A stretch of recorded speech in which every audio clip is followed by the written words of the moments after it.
Hello, good afternoon. Today I will be presenting you the Spokanes, the tribe. So it's by me, Cedric Wazi-Drazo. So first I'm going to give you a short summary of what I'm going to be presenting you today. So first of all, who are the Spokane Indians? Where are they located? What is their history? What are their customs and tradition?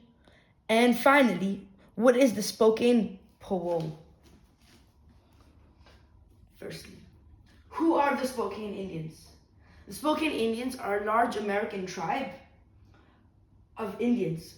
They call themselves river people, living a semi-nomadic life, which means they never really stay in one spot and always go from one place to another. Hunting, the main hobbies that they do is just for survival, such as hunting, fishing, and gathering. All creators had made available to them. Living along the banks of the Columbia, which is not Colombia in South America, and Spokane rivers. The primary diet consists of what was taken from the waters, waste in the form of salmon, steelhead, eel, and shellfish, which are all different kinds of fish. Out of these different fish are 60% of their diet. The language that they speak is a dialect called Salish. They have a very small population of just 2,708 people. On the other hand, it was even smaller before 1985, which is when their population spiked up. So where are they located? The Spokane tribe of Indians, the Spokane tribe of Indian ancestors inhabited much of the northeastern Washington, which consisted of approximately 3 million acres, which is very big. Here. As long as they could fish, all was fine, because it was their prime source of food. Therefore, they elongated from Idaho to Montana, so they had even more space for more fishing, cultivating, and sometimes farming soon.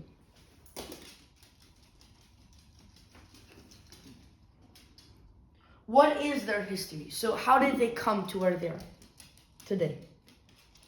In 1958, the US government first started invading their land. They had no treaty established, which means they had no peace treaty, which means the US government could do anything and would not be breaking any peace treaty that they had involved.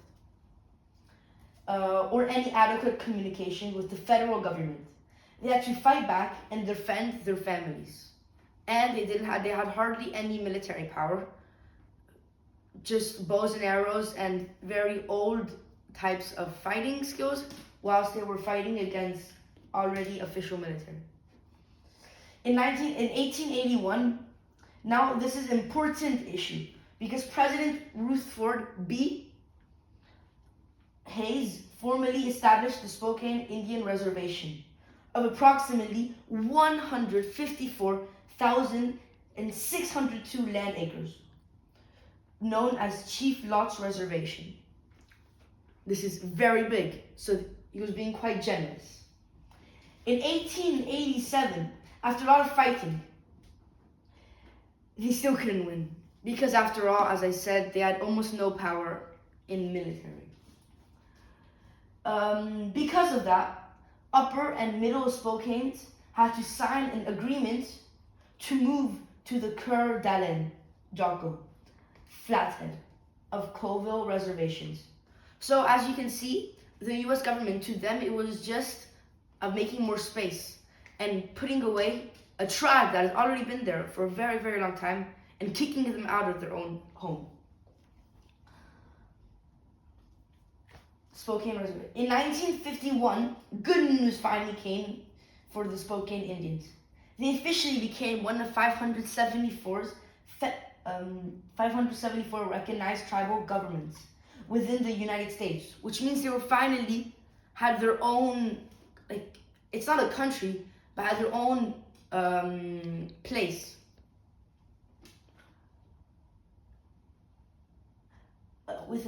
following the passage of their formal constitution that governs them today. So all the rules that they have are the same as any other United States resident. Finally, today, the Spokane tribe of Indians' primary government operations are located in Walpin, Washington, so as I showed you on the map, with a citizen population of approximately 2,900 enrolled members. So as you can see, it even grew a little bit more from 1881. What are their customs and traditions? So these are things that they do all the time and have it in their daily planner that they do again and again. It could be religious or something that they do for just themselves. They didn't really have any traditions such as praying 5 times a day or visiting the mosque like Arabic people do, Muslims. But they had their own different special traditions. All men would all create tools, fished, and hunted. So they were kind of split into sections, and all men had particular and special jobs that were just for men, which included those. In addition, after the tribe acquired horses, which is very important because it can help them move and go from one place to another, the men cared for and trained these animals, and horses became a measure of wealth. The animals allowed the people to travel wider territories and were used also to carry or pull their supplies. The men rode the horses during hunting and warfare. However, women did not do any of those things. Women were separated into their own category. They did not have any special traditions other than taking part of the dancing at the powwow, which I will talk to you after in the next slide. They also had a religion that was for all of them, all of the Spokane Indians. It was called Dreamer's Cult, also called Washan. It's a mix of tradition, spirituality, and aspects of Christianity. The Dreamer prophets rejected non-native culture and belief system. The prophets advocated returning to traditions, ways of life. What is the Spokane powwow? As you can see, it's something very beautiful that they've been doing for a very long time. The powwow is a celebration of American Indians. It's a very infamous culture in which people from diverse indigenous nations, so all around their tribe, but not even Spokane, it can be any tribe of Indians. That's one thing that's very interesting. And they all meet together. Maybe they haven't seen each other in a very long time, or are making new friends, and maybe even a love story. In which people from diverse indigenous nations gather, dance, sing, and honoring the traditions of their tribe. It is also a time where old friendships are renewed, and new friendships are made, as I said before. The term powwow, which derives from a curious ritual, originated on one of the Algonquian nations of the northeastern Indians. Thank you for your attention. Goodbye.